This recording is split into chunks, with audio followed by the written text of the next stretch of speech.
सामान्य अवस्था में मैंने भी कई बार सुना है और आपने भी सुना होगा कि यदि म्यूचुअल फंड में आपको इन्वेस्टमेंट करना है और आपको कुछ समझ में नहीं आ रहा है तो सलाह मिलती है आपको कि नहीं कुछ समझ में आ रहा है तो आप इंडेक्स फंड में इन्वेस्ट कर दो। इस स्टेटमेंट से हमें ये समझ में आता है कि इंडेक्स फंड उन लोगों के लिए बेहतर है जो म्यूचुअल फंड एरिना में बिगनर्स हैं, या वो बिगनर्स ना भी हों लेकिन उनके पास ये समय नहीं है कि वो देख सकें कि कौन सा फंड अच्छा परफॉर्म कर रहा है, कौन सा खराब परफॉर्म कर रहा है और अकॉर्डिंगली वो निर्णय ले सकें। तो इन दोनों ही परिस्थितियों में या तो आप बिगनर हैं या आपके पास समय नहीं रिसर्च करने का, तो लोग कहते हैं कि सबसे बेस्ट ऑप्शन है इंडेक्स फंड। आज की वीडियो में हम चर्चा करेंगे इंडेक्स फंड के एक सबसे बड़े हिडन रिस्क की, जिसको मार्केट बबल पार्टिसिपेशन या बबल फॉर्मेशन कहते हैं, और हम देखेंगे कि इस रिस्क के कारण इंडेक्स फंड में क्या समस्याएं आ सकते हैं या क्या दिक्कतें होती हैं। मैं डीएम झा, आप देख रहे हैं स्टूडेंट एक्सप्लेन चैनल। यदि इस वीडियो से आपको कोई नई जानकारी मिले या यह वीडियो आपको अच्छा लगे, इसको लाइक करें, अपने फ्रेंड्स के साथ शेयर करें, कमेंट बॉक्स में यस लिखें, और यदि आपको लगे कि इस वीडियो में ऐसी कोई जानकारी नहीं है जो आपको पहले से पता नहीं थी या यह वीडियो ही आपको पसंद ना आया हो, कमेंट बॉक्स में नो लिखें। और यदि आपकी रुचि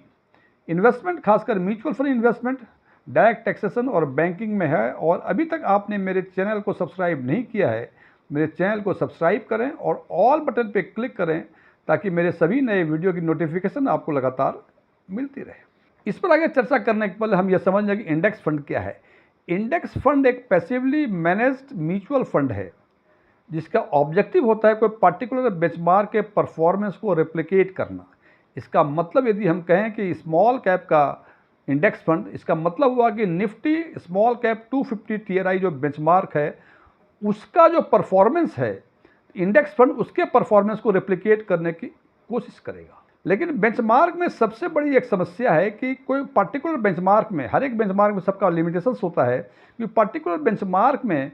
किस स्टॉक में इन्वेस्ट करना या किस कंपनी में इन्वेस्ट करना ये फिक्स होता है, लेकिन किस कंपनी में या किस स्टॉक्स में कितना एलोकेट करना है ये डिपेंड करता है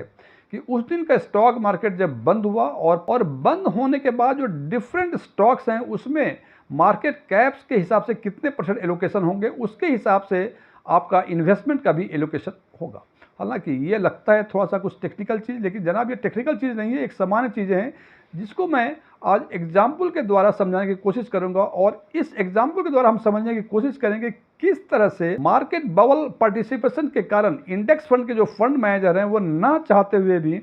ओवर वैल्यूड स्टॉक को उनको खरीदना पड़ता है। इसको हम एक एग्जाम्पल के द्वारा समझने की कोशिश करते हैं। मान लें कोई एक्स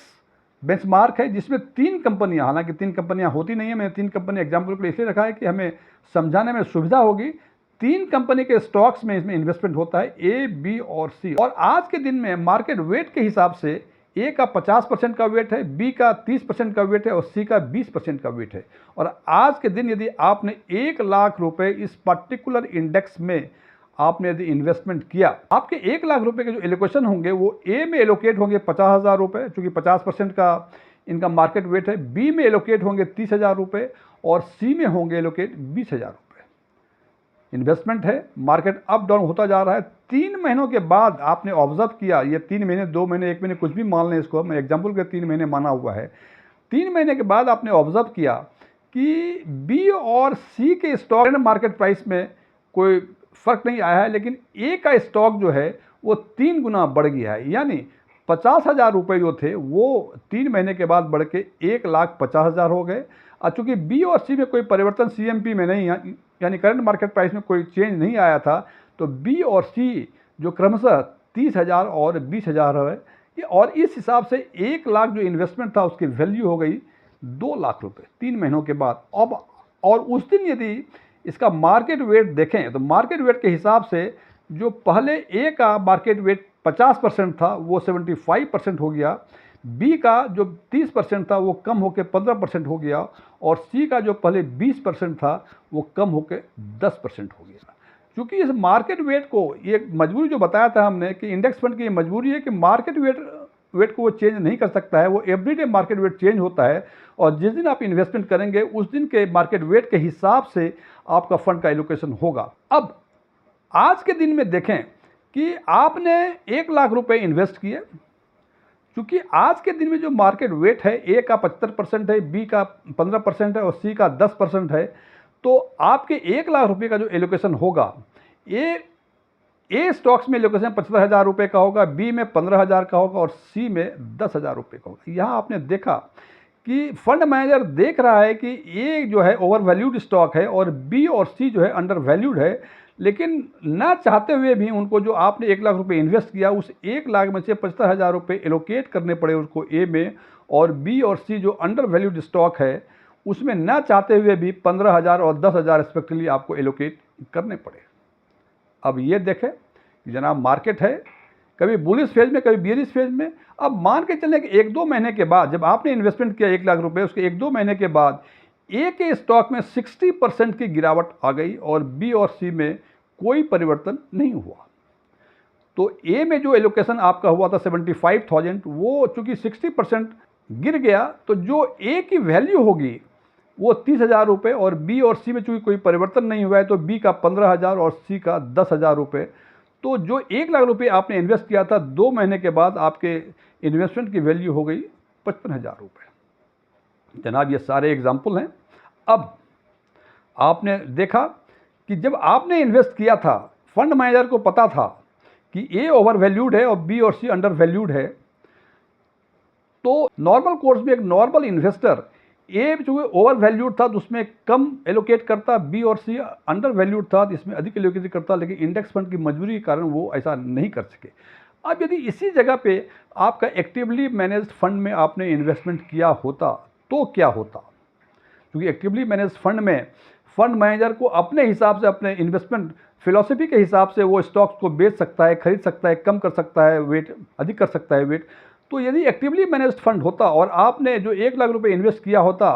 तो एक्टिवली मैनेज्ड फंड ने, मैं एग्जांपल दे रहा हूँ, ये कम या अधिक भी हो सकता है, ये सोचा कि चूंकि ए ओवर वैल्यूड है तो इसका वेट जो ओरिजिनल वेट 50% था उतना ही रखा जाए, और बी और सी का जो 30 और 20% था उसका वेट उतना कर दिया जाए। तो इस हिसाब से जो आपका एलोकेशन होता है, ए में 50,000 रुपये एलोकेट होते, बी में 30,000 रुपये होते और सी में 20,000 रुपये होते। 1 लाख आपका इन्वेस्टमेंट हो गया, और आफ्टर 2 मंथ्स जबकि आपने ऊपर देखा था कि ए के वैल्यूएशन में 60% की गिरावट आई थी, तो वो गिरावट आने के बाद, ये बातें कर रहा हूँ मैं एक्टिवली मैनेज फंड की, ए की जो वैल्यू होती 50,000 वो कम होकर 20,000 रुपये हो जाती, और बी और सी जो 30,000 और 20,000 थी, क्योंकि इसमें कोई परिवर्तन नहीं हुआ है तो बी और सी 30,000 और 20,000 रुपये ही होती। और इस हिसाब से देखते हैं कि एक्टिवली मैनेज फंड में आपने 1 लाख रुपये इन्वेस्ट किए होते तो आज के दिन में उसकी वैल्यू 70,000 रुपये होती, लेकिन इंडेक्स में चूंकि आपने इन्वेस्ट किया था उसकी वैल्यू 55,000 रुपये, जो ऊपर के एग्जाम्पल में मैंने बताया हुआ। फ्रेंड्स, इस हिसाब से भी ये समझ में आता है कि मार्केट बबल पार्टिसिपेशन या बबल फॉर्मेशन एक ऐसा हिडन रिस्क है इंडेक्स फंड में, या यूँ कहें इंडेक्स फंड के फंड मैनेजर की ऐसा है कि ओवर वैल्यूड स्टॉक, यानी जो स्टॉक्स महंगे हैं उसमें ना चाहते हुए उसको इन्वेस्ट करना पड़ता है, और जो अंडर वैल्यूड स्टॉक हैं जिसमें चाहते हैं कि वो इन्वेस्ट करना चाहिए, उनको पता है कि अंडर वैल्यूड स्टॉक है इसमें इन्वेस्ट करना चाहिए, तो ना चाहते हुए चूंकि इंडेक्स फंड की मजबूरी है उस पर्टिकुलर बेंचमार्क के परफॉर्मेंस को रेप्लिकेट करना है, इसलिए इसमें कोई वो परिवर्तन नहीं कर सकता है, तो मजबूर में उसको ओवर वैल्यूड स्टॉक में भी इन्वेस्ट करना पड़ता है, और जानता है कि इसमें घाटा होगा, बिकॉज ओवर वैल्यूड है तो नॉर्मल वैल्यूएशन तो कभी ना कभी तो होगा ही। ये सबसे बड़ा इंडेक्स फंड का हिडन रिस्क है, जो आम तौर पे, मैं ये तो कहना नहीं चाहूँगा कि इन्वेस्टर को समझ में नहीं आता है, मैं ये कहना चाहूँगा कि कॉमन इन्वेस्टर्स को, जो अपने आप को एक्सपर्ट कहते हैं, वो डिस्क्लोज करना नहीं चाहते हैं, क्योंकि ये डिस्क्लोज होगा तो लोग इस पर सोचना शुरू करेंगे कि ओवर वैल्यूड स्टॉक में जब इन्वेस्ट करना उसकी मजबूरी है और अंडर वैल्यूड स्टॉक वो इन्वेस्ट नहीं कर सकता है, तो क्या हमें इंडेक्स फंड में इन्वेस्ट करना चाहिए? फ्रेंड्स, ये मैंने इसका एक डिसएडवांटेज बताया, लेकिन यदि आज के दिन में भी यदि हम ये कहें कि आपके पास एक्टिवली मैनेज फंड हो और इंडेक्स फंड या पैसिवली मैनेज फंड हो, तो और आपके पास ना समय है ना आपको जानकारी है म्यूचुअल फंड के मार्केट की, तो निश्चित रूप से आज के दिन में भी इंडेक्स फंड ही बेहतर ऑप्शन है। फ्रेंड्स, ये वीडियो क्लोज करने के पहले मैं कुछ डिस्क्लेमर देना चाहता हूँ कि मैं कोई म्यूचुअल फंड एडवाइज़र नहीं हूँ, न ही मेरे पास MFI के कोई रजिस्ट्रेशन नंबर हैं, न ही मैंने सेबी के कोई एग्ज़ाम इस कॉन्टेक्स्ट में पास किए हुए हैं। ओपन डोमेन में जो भी इन्फॉर्मेशन अवेलेबल है उसके बेसिस पे मैं आम लोगों के लिए आम वीडियो बनाया करता हूँ। ये मेरे विचार थे, मेरे विचारों से सहमत होना कोई ज़रूरी नहीं है। यदि आप मेरे विचारों से सहमत हैं तो कमेंट बॉक्स में एग्रीड लिखें, और यदि आप मेरे विचारों से सहमत नहीं हैं कमेंट बॉक्स में नॉट एग्रीड लिखें, लेकिन नॉट एग्रीड लिखने के साथ साथ कारण ज़रूर बताएं कि आप हमारे किस बात पे सहमत नहीं हैं। इसके अलावा यदि आपको म्यूचुअल फंड, डायरेक्ट टैक्सेशन और बैंकिंग में कोई सवाल हो तो निश्चित रूप से कमेंट बॉक्स में लिखकर हमसे पूछें। मैं जल्द से जल्द आपका जवाब देने की कोशिश करूंगा। Thank you.